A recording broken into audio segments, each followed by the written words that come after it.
Un mensaje a la luz de la palabra, con el pastor Bernardo Ríos. A continuación. Para escuchar la meditación de esta mañana. Mas Jesús se retiró al mar con sus discípulos y le siguió gran multitud de Galilea y de Judea. Vamos a exponer hasta el versículo 19 el día de hoy, pero vamos a leer solo el 7 y oramos.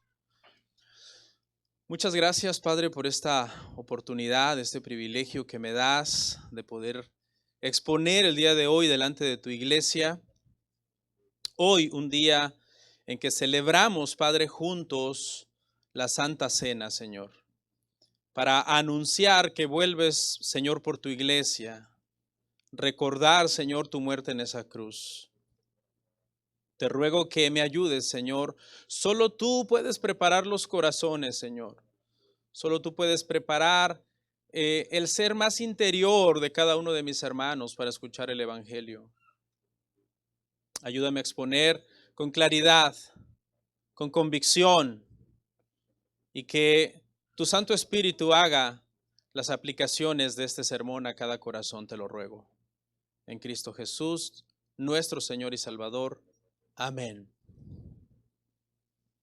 Pueden sentarse, hermanos.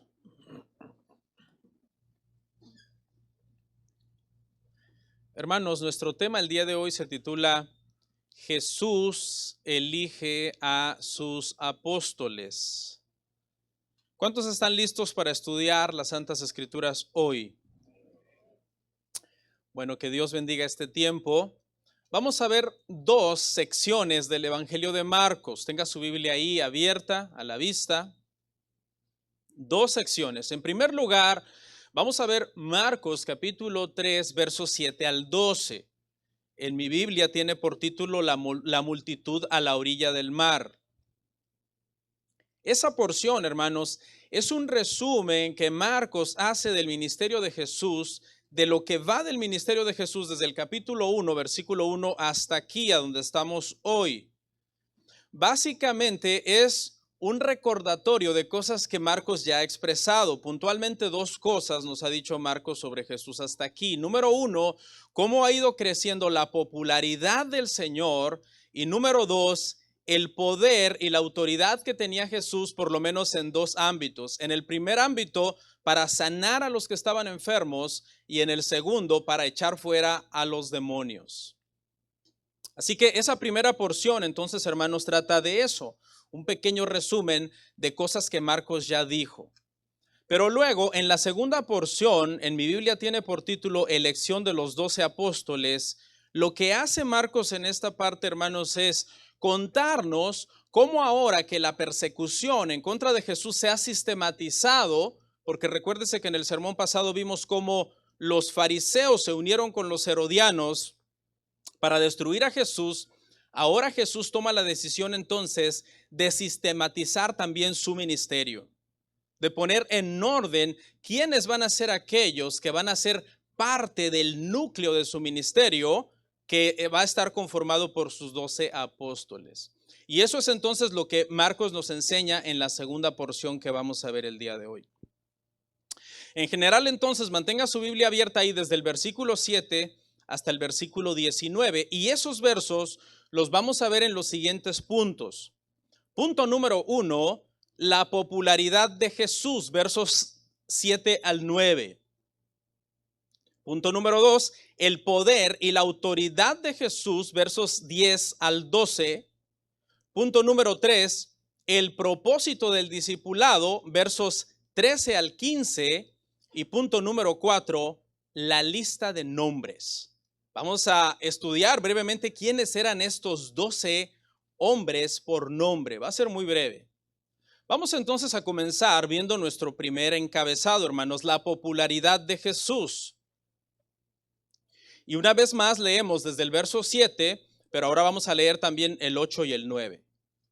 Lea conmigo, dice: Mas Jesús se retiró al mar con sus discípulos y le siguió gran multitud de Galilea y de Judea, de Jerusalén, de Idumea, del otro lado del Jordán, y de los alrededores de Tiro y de Sidón.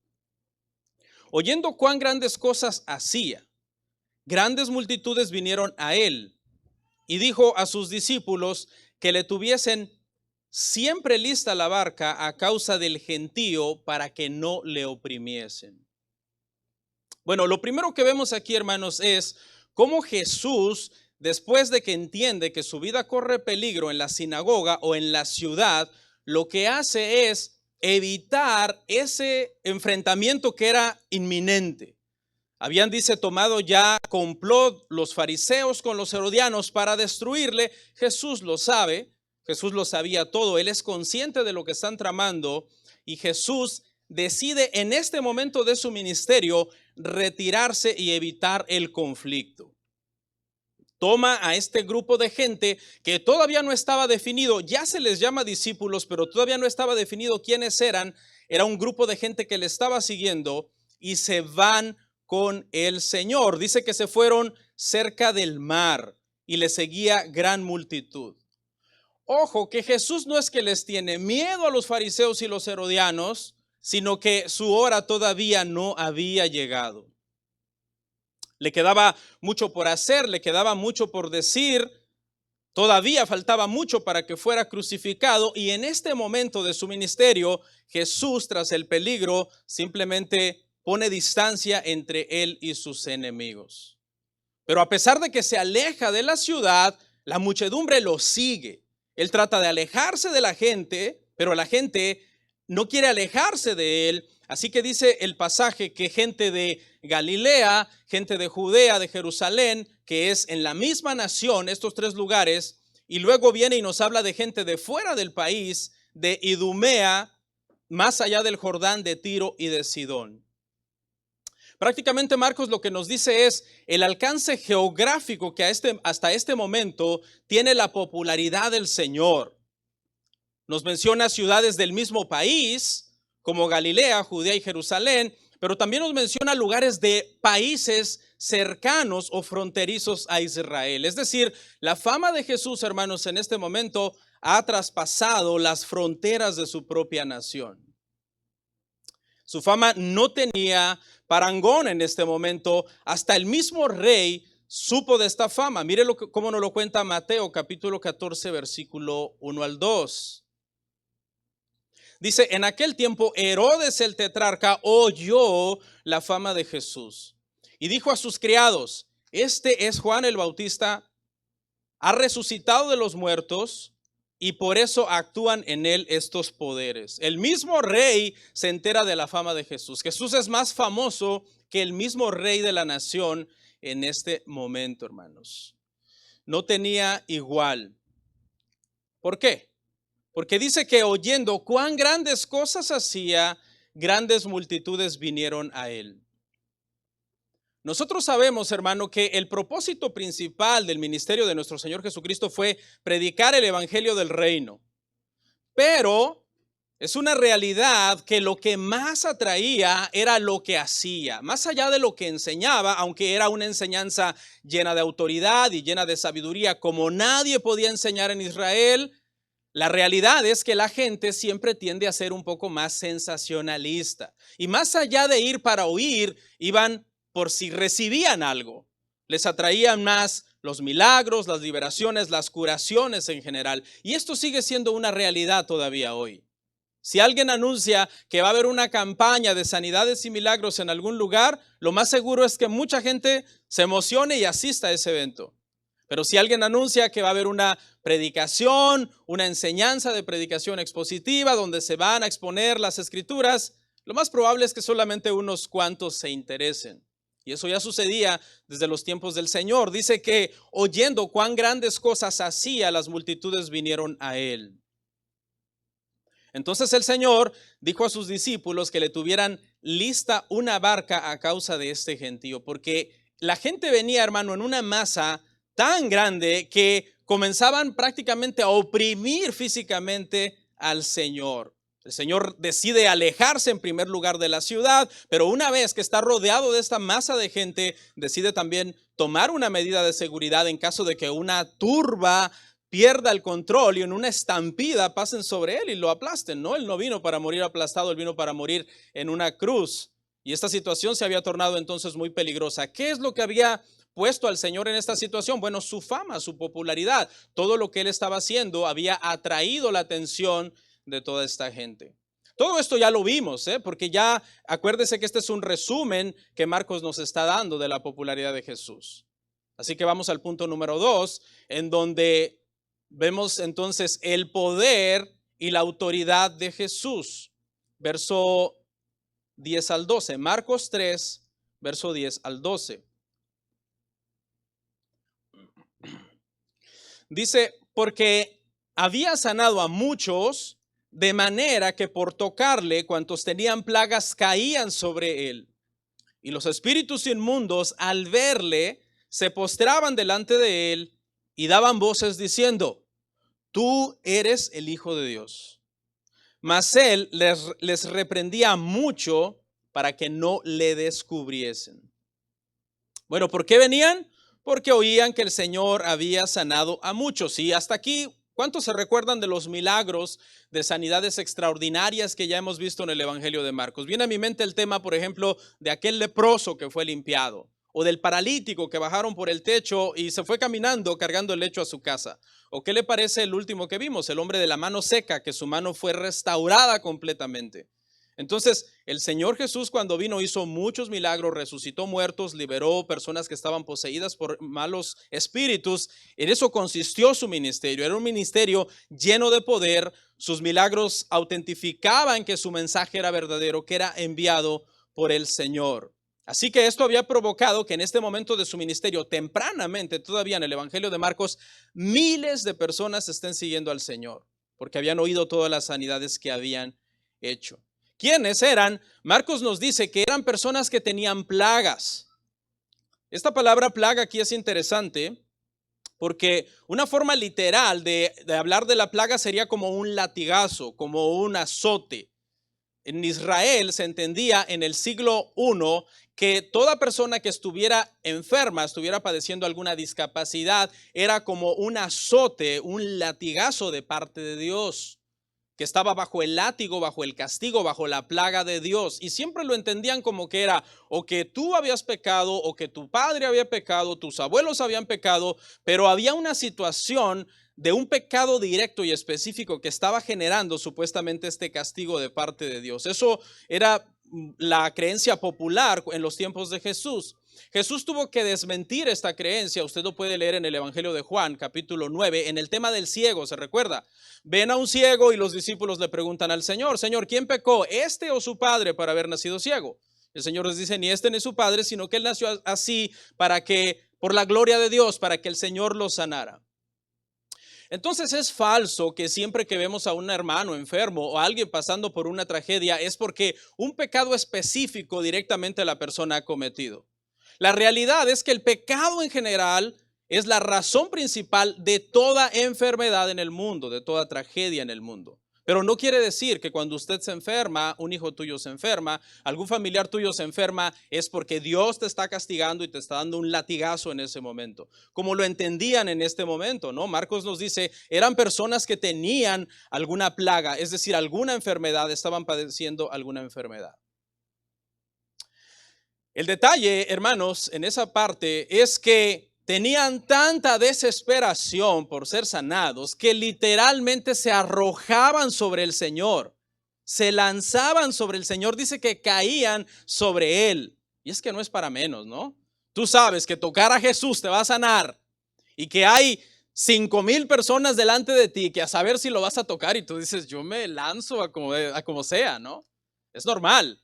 Poder salía de él. Se recuerda de la mujer del flujo de sangre. 12 años esta mujer padeciendo un flujo de sangre intenso. Iba a los médicos, le quitaban su dinero y seguía padeciendo aún más. Hasta que vino, tocó el borde del manto del maestro y en ese momento la fuente de su sangre cesó, porque ella fue sanada. Las personas sabían, si le tocamos con fe, poder sale del Señor y seremos sanados. Y todo eso no está mal. No está mal buscar la sanidad. No está mal que en momentos de enfermedad nos pongamos más espirituales. No está mal. y oremos más y digamos, oh, ahora sí voy a buscar de Dios. Los momentos difíciles siempre tienen ese propósito, ¿no? Alguien dijo, benditos sean los problemas que nos llevan a los pies del Señor, que nos llevan a postrarnos ante el Señor. Y es cierto, cuando venga una situación difícil en nuestra vida, abordemos esa situación con esa mentalidad. Señor, si algo bueno va a salir de todo esto, que yo esté rendido a ti. ¿Sabe cuál es el problema detrás de esto? Detrás de acercarnos al Señor en momento de una enfermedad es perder de vista que Cristo tiene más que ofrecer que una mera sanidad física. Cristo tiene más que ofrecer de eso. Cristo tiene vida eterna para ofrecer a aquellos que creen en Él. Entonces sería bueno el combo completo. Yo sé que el Señor me puede sanar, pero sobre todo yo sé que si vengo con fe, el Señor me puede salvar, me puede salvar. Dice que los enfermos caían sobre él y entonces el Señor tenía lista entonces esta barca para evitar que en un momento en donde ya se perdiera el control de las multitudes, lo lastimaran y pudiera entonces apartarse de ese lugar. Pero no solo los enfermos caían sobre él, sino que mire también lo que nos dice esta porción. Y los espíritus inmundos al verle se postraban delante de él. Esto es algo que también Marcos ya nos dijo, ¿no? Esto es un resumen que Marcos está haciendo. Los demonios estaban por ahí escondidos entre las personas, pero en el momento en que Jesús estaba presente, los demonios quedaban expuestos. Porque se acuerda del endemoniado de la sinagoga. Los demás no sabían que ahí estaba ese hombre endemoniado. Pero cuando Jesús fue a la sinagoga y predicó, el demonio se manifestó. Son seres inteligentes, seres de maldad. Y como son seres de maldad, no soportan la presencia santa del Señor. Y tienen que manifestarse. Están temblando de miedo y tienen que manifestarse. Los que más podían oponer resistencia a Jesús y que tenían más poder que los hombres, que eran los demonios, porque los demonios son poderosos. Hay gente que los subestima, dice, no, los demonios me hacen los mandados. Sí, claro, cuando estamos en Cristo y estamos firmes espiritualmente y sobre todo nuestra mejor guerra espiritual es una vida en santificación, claro, los demonios no tienen ni permiso de acercarse a ti. Pero eso no quiere decir que los demonios no sean poderosos, ¿eh? Los ángeles no sean poderosos. Un ángel del Señor mató a ¿cuántos sirios? 185,000 sirios, que eran enemigos del pueblo de Dios. Los seres angelicales tienen poder. Mire lo irónico, los seres más poderosos que se podían oponer al ministerio de Jesús en su ministerio, a principios de su ministerio, están postrados delante de Jesús, diciendo, ya sabemos quién eres el santo de Dios, eres el Hijo de Dios. No hay ninguna lucha con ellos. No hay ninguna gritería de parte de Jesús tratando de decirle, ¿verdad? Salte, por favor, vete, ya estoy cansado de estar orando. No, se postran inmediatamente y daban voces diciendo, tú eres el Hijo de Dios. Mas él le reprendía mucho para que no le descubriesen.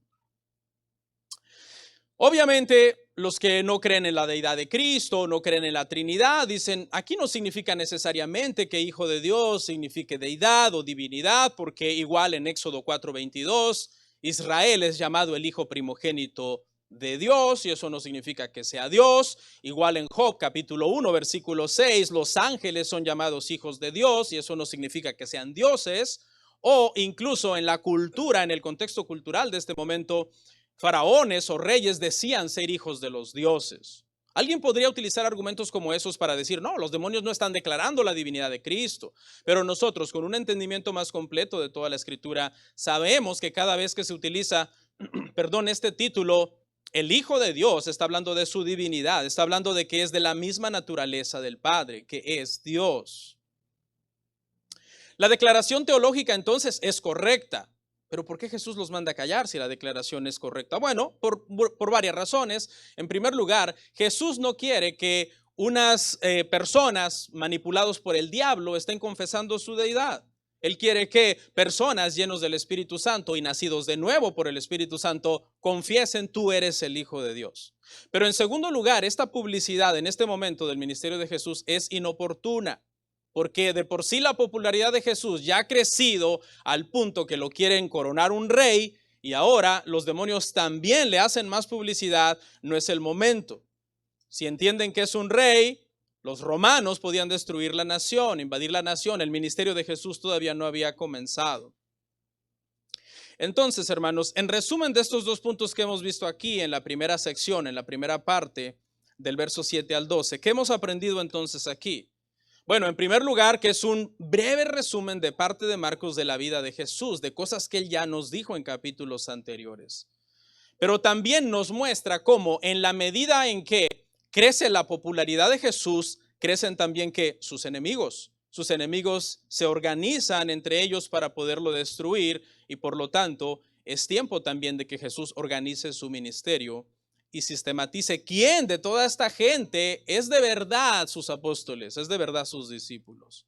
Y eso es lo que vamos a ver, hermanos, en el punto 3. El propósito del discipulado. Salte a la otra porción. Mateo 3, 13 al 15. Dice, después subió al monte y llamó así a los que él quiso.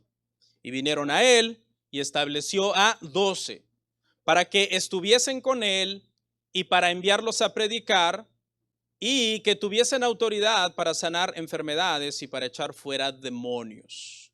Escena número 1, en el pasaje anterior, Jesús se va de la sinagoga al mar. Escena número 2, ahora Jesús toma camino del mar y sube al monte. Lucas nos aclara la razón por la que subió al monte. Miren lo que dice Lucas 6:12. En aquellos días fue al monte a orar y mire lo que hizo y pasó la noche orando a Dios. Estaba a punto de elegir a los 12 apóstoles y lo hace el Señor entonces en oración, ¿verdad? Una elección para nosotros sobre cómo toda decisión importante que nos toque tomar en nuestra vida debería de ser siempre tomada en oración. Hasta este momento, la cantidad de gente que sigue a Jesús es una cantidad desconocida de seguidores. Pero ahora Jesús quiere tener un grupo cercano a él todo el tiempo, a los cuales va a preparar para que sean sus heraldos, para que sean los que lleven el mensaje que él les va a enseñar y hagan todas las obras para las cuales él es de autoridad que tienen que hacer. Este grupo será entonces un grupo de ya no una turba de gente sin compromiso, que a veces estaba, a veces no, principalmente si había pan, y a veces no estaba, principalmente si el Señor les decía algo duro. Pero ahora estos 12 debían de estar todo el tiempo comprometidos con él, pasara lo que pasara. Miren lo que dice el pasaje, y llamó a los que él quiso y vinieron a él. ¿Ok? Lo hizo de su libre voluntad. Llamó a los que él quiso. No a quien nosotros hubiéramos pensado, ¿verdad? Yo no hubiera elegido a Judas. Hasta Pedro quizás dejaba yo fuera. Pero eligió a los que él quiso. Para todos y cada uno de ellos, con todos sus defectos, tenía un propósito. Incluso para el más malvado y ruin que era Judas, había un propósito dentro de este ministerio. Los iba a preparar para el servicio que él les iba a encomendar. Religiosa y socialmente, hermano, los discípulos parecían no calificados. ¿Ok? Si Jesús les hubiera dicho, ok, empiecen a someter todas sus hojas de vida, su resumen, para ver quién está más calificado, ¿qué hubieran dicho, hermano, la hoja de vida de Pedro? Soy bien enojón, tengo suegra, soy pescador. ¿Qué hubiera dicho la hoja de Pedro, hermano? Nada, ¿no? La hoja de Simón el cananista, el celote, que se cree que era un terrorista prácticamente en Israel.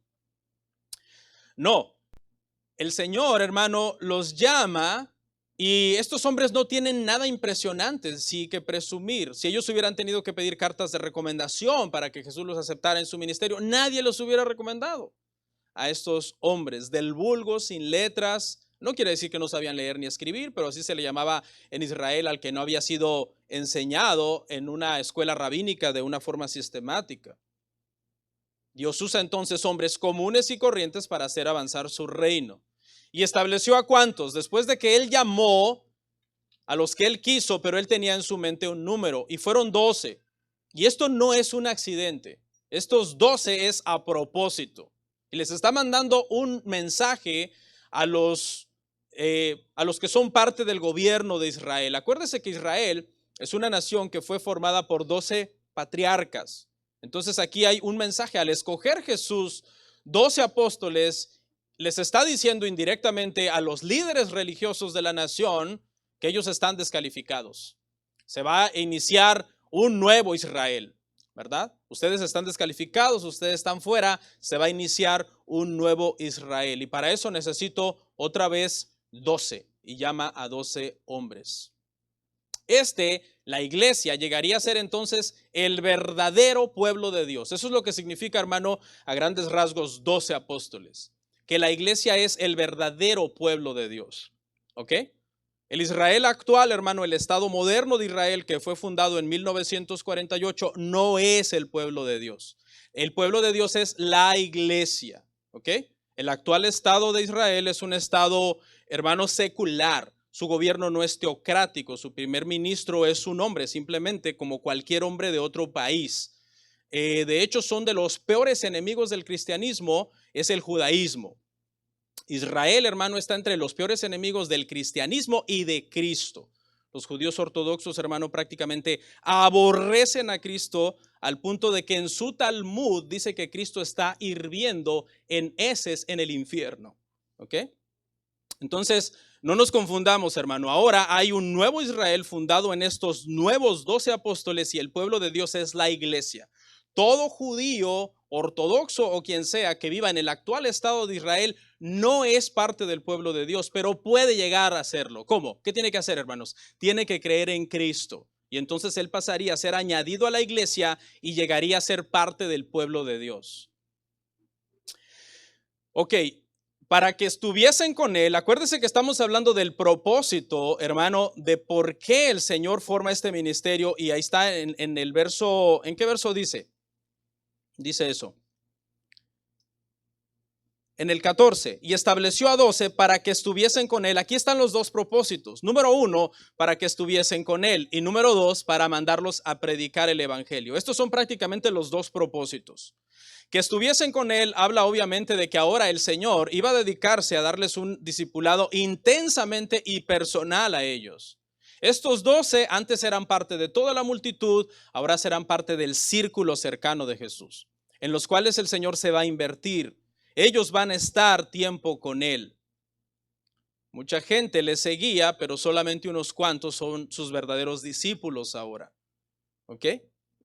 Y nosotros diríamos, bueno, estos tuvieron el privilegio de vivir con Cristo, de ser discipulados con Cristo, por Cristo, tienen esa ventaja sobre nosotros. Pero realmente esa ventaja es solo en teoría, porque yo le pregunto, Cristo no está con usted. Nosotros podemos tener acceso a Cristo en todo momento a través de su palabra y a través de la oración para que nuestro discipulado sea igual de íntimo que el que estos 12 tuvieron en ese momento con Jesús. Nuestro discipulado no tendría nada que envidiarle a eso porque tenemos todo lo que Cristo dejó aquí para nosotros.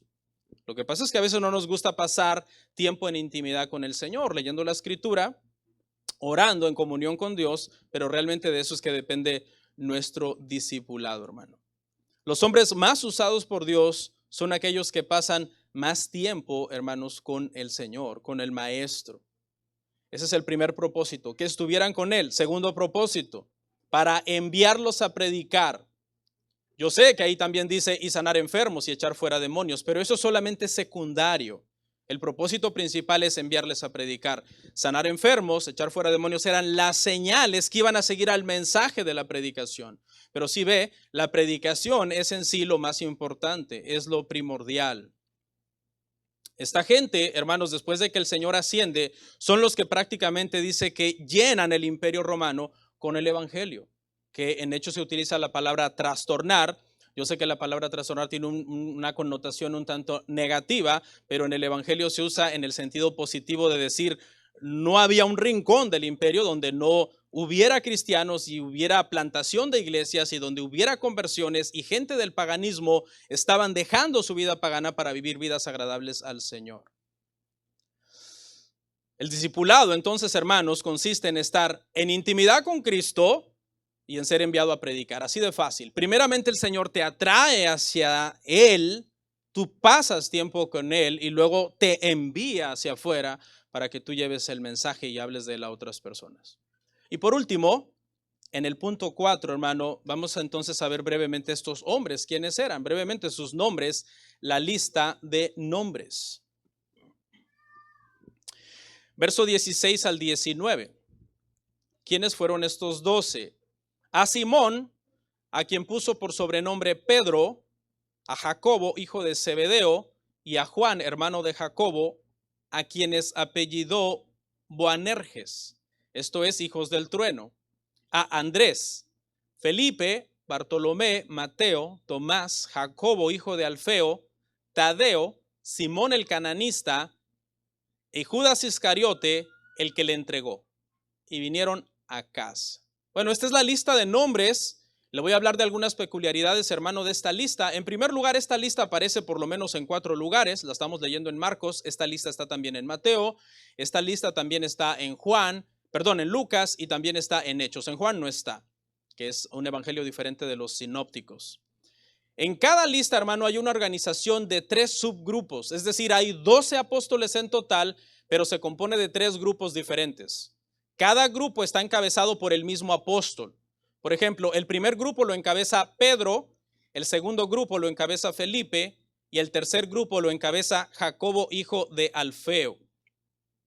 Tiene este orden, y también los grupos, hermano, están en orden decreciente de intimidad con Cristo. Es decir, el primer grupo gozaba de más cercanía e intimidad a Cristo, el grupo de en medio de una cercanía e intimidad con Cristo mediana, y el grupo final de los últimos 4, una intimidad con Cristo muy poca, ¿no? Muy poca.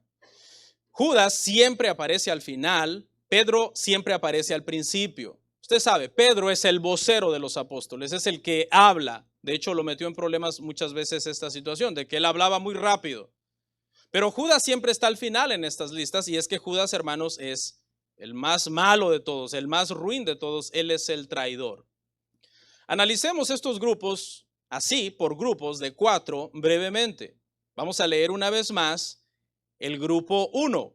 ¿Quién dijimos que es el líder del grupo 1? Es Pedro. Lea conmigo. A Simón, que le puso por sobrenombre Pedro, ahí en el verso 16. A Jacobo, hijo de Zebedeo, a Juan, y a Juan, hermano de Jacobo, a quienes apellidó Boanerges, esto es, hijos del trueno, y Andrés. Este grupo está compuesto por 2 pares de hermanos. Pedro y Andrés son hermanos. Jacobo y Juan son hermanos. Es el círculo más íntimo de Jesús.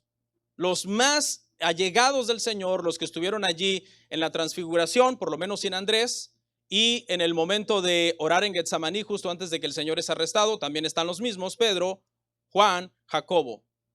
Andrés, hermano, es el hermano de Pedro. Andrés es el que llevó a Pedro delante del Señor. Y podemos ver brevemente a cada uno de estos, ¿no? Pedro, Simón, el Señor le pone por nombre Pedro precisamente porque era bastante inestable. El Señor lo iba a fundamentar como un hombre de carácter. Eso lo vemos, por ejemplo, en Mateo 16, 18, donde le puso por sobrenombre Pedro, aunque su nombre era Simón. Jacobo y Zebedeo, el Señor también les cambió el nombre, les puso Boanerges, o hijos del trueno, porque eran bastante impulsivos. En el caso de Pedro, el Señor le puso un nombre de lo que Pedro tenía que llegar a ser. En el caso de Juan y Jacobo, el Señor les puso un nombre de lo que tenían que dejar de ser, porque eran demasiado impulsivos, eran demasiado iracundos estos hombres, que querían de hecho quemar una villa en una ocasión, que rechazaron al Señor. Y Andrés es conocido, hermanos, como un facilitador, ¿no? Porque Andrés es el que lleva a Pedro ante el Señor. Andrés es el que lleva a todas las personas que quieran algo con el Señor, él los lleva ante el Señor. Así se le conoce a Andrés, ¿no? A las personas que de repente en la iglesia se le dice que tiene el espíritu de Andrés, es aquel que tiene como esa facilidad de traer a personas a Cristo.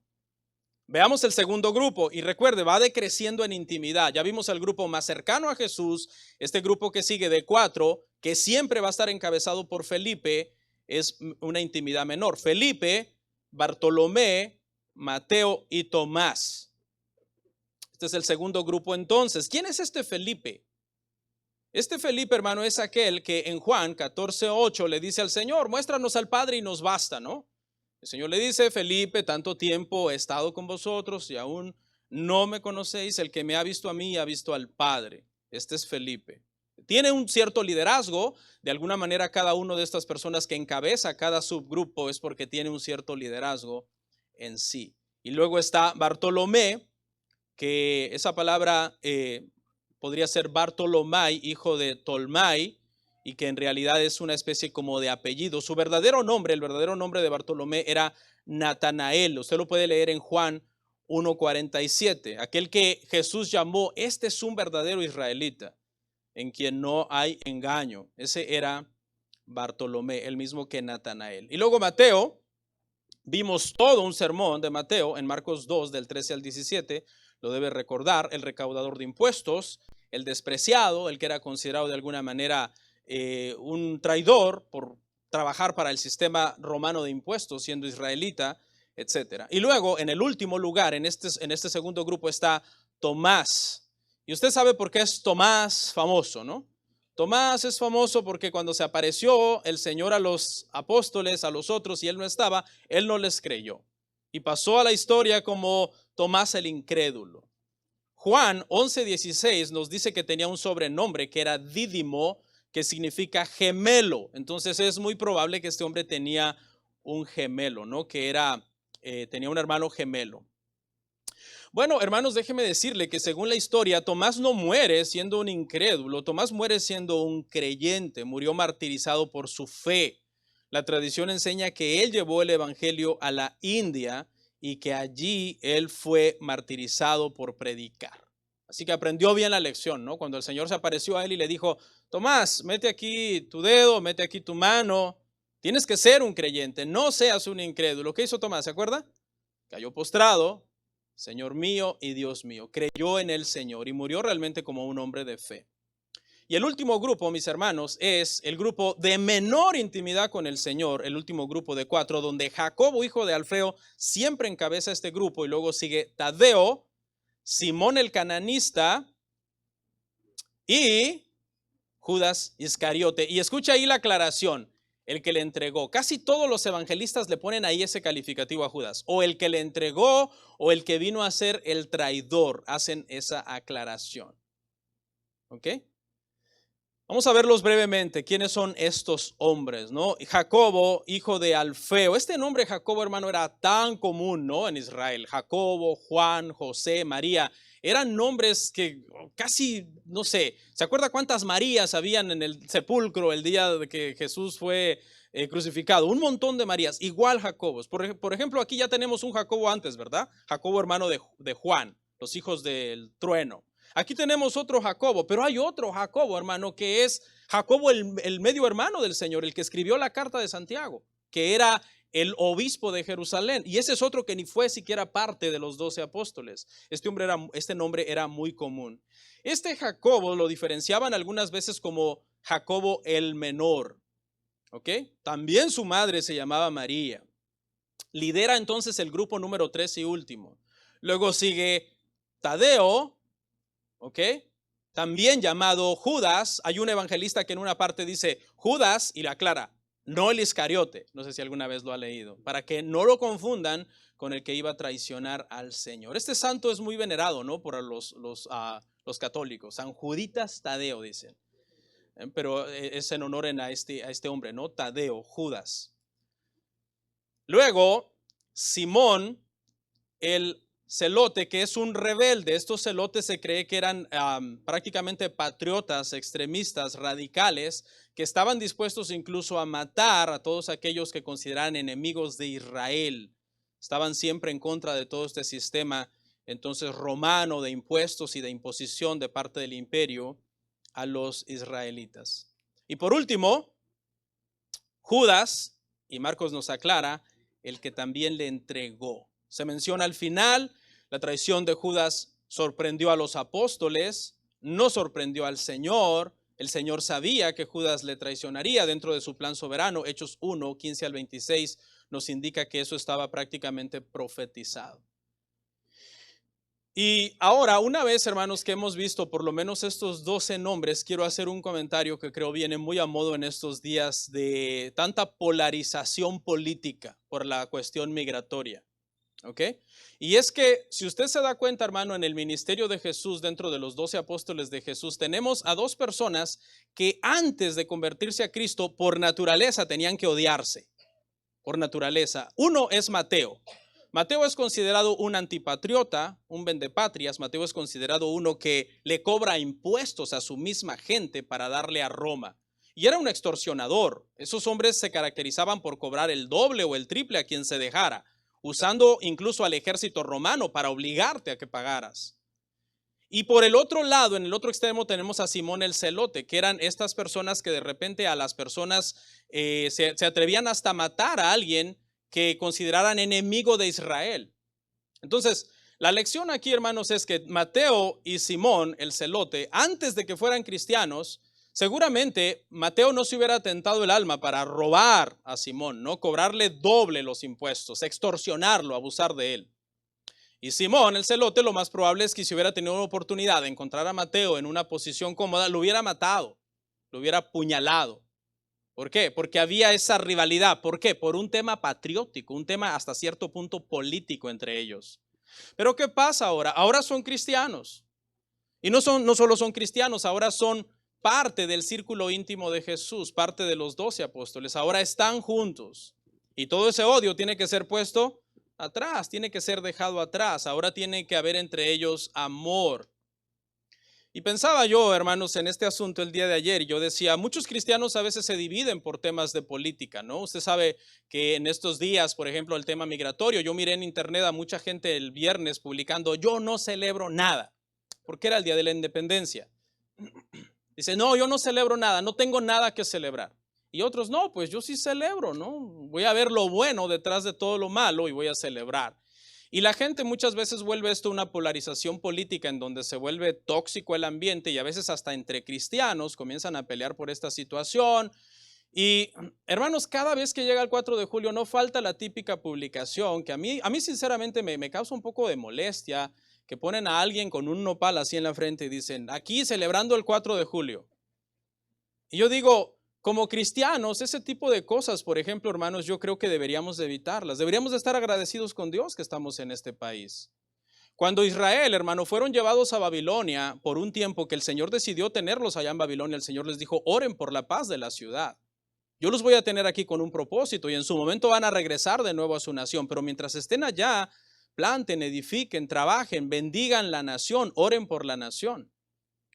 Y espero que no confundan este comentario con algo personal y tratando de hacer proselitismo político, pero yo nunca he entendido por qué una persona puede vivir en un país que odia. Eso a mí nunca me ha hecho sentido en la mente. ¿Cómo vivir en un país que tú odias? ¿Por qué vas a odiar a los que aman el país? ¿Por qué van a ser tus enemigos? Hermanos en la fe simplemente porque aman el país, porque ellos quieren celebrar la independencia y dicen, estoy aquí en este lugar. Debo de asimilarme culturalmente para ser parte de este sistema y no arruinar más bien esta cultura. Porque cada vez que nosotros nos portamos mal, hermano, y quemamos banderas y hacemos todas esas marchas, lo único que hacemos es darles la razón. Ellos dicen, los latinos tienen mala cultura, tiran basura, son sucios, tienen sus yardas llenas de carros, parecen acumuladores, además no aman la bandera, no aman al país. Ellos dicen eso, ¿verdad? Algunos de ellos dicen, tienen ese concepto de nosotros. Entonces tú vienes y el 14 de junio, que es el día de la bandera, quemas la bandera. Entonces, ¿qué dicen los que opinan así de nosotros? Ahí está, se los dije, es verdad, esos son. Entonces, hermanos, yo sé, aquí ya vemos personas con diferentes puntos de vista políticos, pero tengamos sabiduría, hermano. Porque así como Mateo y Simón ahora conviven como cristianos y ahora como apóstoles, siendo que antes se hubieran quizás hasta matado entre ellos, ahora son cristianos y no pueden actuar de esa manera. Y por último, y vinieron a casa, la última parte del pasaje. Y es que ahora entonces estos 12 van a estar constantemente con el Señor, van a estar constantemente recibiendo discipulado del Señor, enseñanza del Señor, preparación del Señor. No estaban preparados para ser apóstoles, pero ahora serán preparados por el Señor. Alguien dijo por ahí que el Señor no llama a los preparados, pero siempre prepara a los llamados. Y eso es cierto, ahora iban a estar constantemente con Cristo. Desde un punto de vista humano, hermano, el Señor nos ha llamado a servirle y quizás en muchos de nosotros no hay nada de extraordinario, pero es que es precisamente para que toda la gloria sea del Señor. Ha depositado su tesoro en vasos de barro como nosotros, con muchos defectos, para que ahora nosotros, al estar discipulados a los pies del Maestro, podamos salir afuera, hablar de Él a los demás, pero no solo hablar, porque eso es muy fácil, sino también reflejar el carácter de Él que ha sido impregnado en nosotros por el tiempo que pasamos con Él en su palabra y en oración. Vamos a orar, hermanos.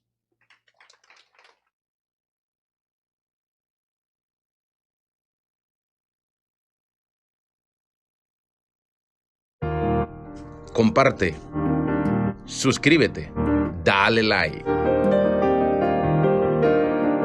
Gracias por tu sintonía. Hasta la próxima. Bendiciones.